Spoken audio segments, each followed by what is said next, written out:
If you're a fan of macaroni and cheese and not cooking for yourself, then there's a good chance you've heard of Annie's Homegrown. Buoyed by its health-related claims, the company has managed to turn its flagship product into one of the biggest brands in the U.S. But how did they climb to the top so fast? And are their cheesy noodles truly a more health-conscious choice? Well, today we're cooking up whether Annie's mac and cheese is really better for you. But before we get started, be sure to subscribe to the Weird History Foods channel. After that, please leave a comment and let us know what other healthy foods you would like to hear about. For now, are you okay with Annie's? Annie's Homegrown, popularly known simply as Annie's, is an organic food company that was founded in 1989 by Annie Withy and her one-time husband, Andrew Martin, who apparently didn't want his name on the box. Maybe he's in a witness relocation program. Withy and Martin were far from newcomers to the industry, having previously co-founded the popcorn company Smart Food with Ken Myers in 1984. They sold that company to Frito-Lay in 1989 for a cool $15 million. So they decided to immediately try their luck again with another food company. Annie's Homegrown started out selling what they referred to as natural macaroni and cheese in food co-ops and grocery stores located in New England. The recipe was actually concocted by Withy herself back in her Smart Food days, when she was experimenting with cheese powders in pursuit of an all-natural recipe for cheese popcorn. Sensing she was onto something, Withy held on to the mac and cheese formula until after she sold Smart Food, and then decided to use it as the basis for her next company. That company was Annie's Homegrown.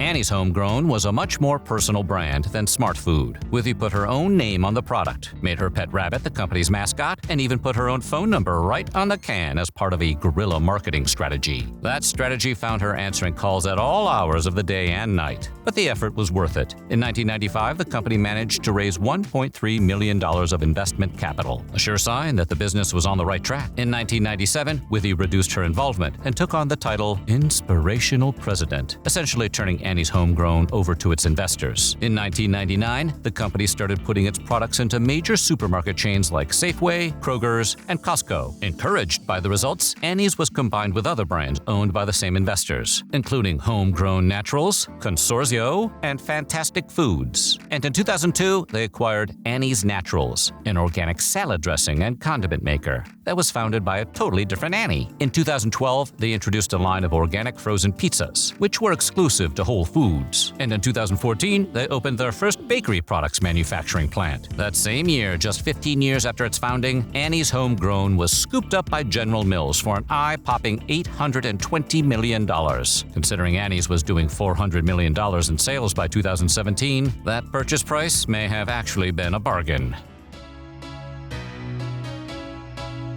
Annie's Homegrown mac and cheese has a fairly delicious reputation, but good taste alone isn't quite enough to explain the company's incredible success. For that, you have to look at the marketing, which depicts the product as something akin to a health food. You see, after the Great Depression and World War II, Americans came to rely on shelf-stable foods, the result of new technologies that allowed companies to freeze, can, dehydrate, and otherwise preserve the components of meals. And in the subsequent decades, the assembly line style of fast food places like McDonald's became all the rage. But by the 1980s, the health risks of fast foods and various preservatives had become well known. By the time Annie's Homegrown was started in 1989, low-fat, high-fiber, and all other manners of natural foods and diets were super trendy, and had been for some time. Stouffer's, for example, started selling the low-fat, low-calorie frozen dinners known as lean cuisine as early as 1981. And Withy and Martin's previous company, Smart Food, built its own reputation on the fact that their popcorn was a high-fiber, whole-grain food. And unlike competing products, it wasn't covered in butter and salt, except for what you add yourself. The success of that product convinced Withy that a similar strategy would work with her mac and cheese. And to that end, she advertised its lack of additives, preservatives, and synthetic colorings. That immediately differentiated it from Kraft's mac and cheese, which was, and still is, the #1 mac and cheese on the market. Annie's is now the #2 brand. Believe it or not, Withy's first batches of mac and cheese were made from the powdered white cheddar she used for Smart Food, and macaroni from packages of Kraft mac and cheese.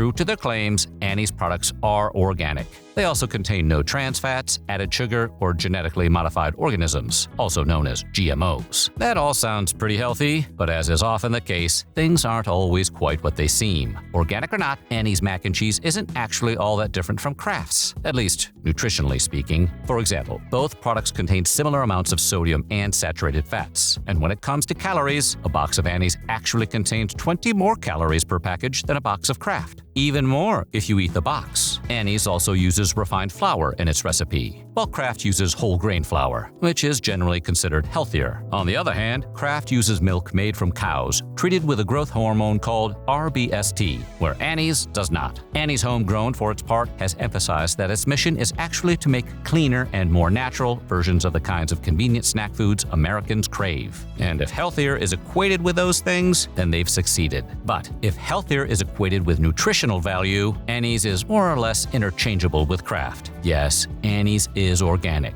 but it's important to know that there's no scientific evidence that organic foods are inherently better for you than processed ones. Back in 2024, some of Annie's products were found to contain chemicals known as orthophthalates, which are added to plastics to make them softer and more flexible. If that sounds like something you should not eat, you're right. Not even when it's covered in cheese. In fact, phthalates are linked to a variety of health problems for children and various reproductive issues for adults, not to mention diabetes, cardiovascular disease, certain cancers, and birth defects. And while Annie's wasn't the only mass-market brand to contain phthalates, its organic cheesy ravioli had some of the highest concentrations of the chemical of any of the brands tested by Consumer Reports. General Mills initially disputed the results of the tests, but after consumers submitted a petition with over 30,000 signatures, the company agreed to work with suppliers to eliminate the offending chemicals. But all is not necessarily well in Annie land. In September of 2024, General Mills announced that Annie's macaroni and classic cheddar was changing its recipe. And to that end, customers quickly noticed a new package stamped with the claim, "Now cheesier." But while the manufacturer claimed the change was a delightful upgrade that gave the product even more ooey-gooey real cheese, customers weren't quite convinced. The Annie's website quickly filled up with reviews from angry consumers who felt the new version was bland and flavorless. And at least one consumer advocacy group reviewed the ingredients and found the company was engaging in a practice informally known as skimpflation, meaning General Mills had reformulated the product with cheaper ingredients. The end result is that the allegedly cheesier version of the product contains significantly less calcium and protein than the standard version, when it should contain more. Long story short, General Mills apparently replaced the old recipe's butter and non-fat milk with cornstarch. And while they haven't specifically explained why they made the change, industry observers assume it's a cost-cutting measure.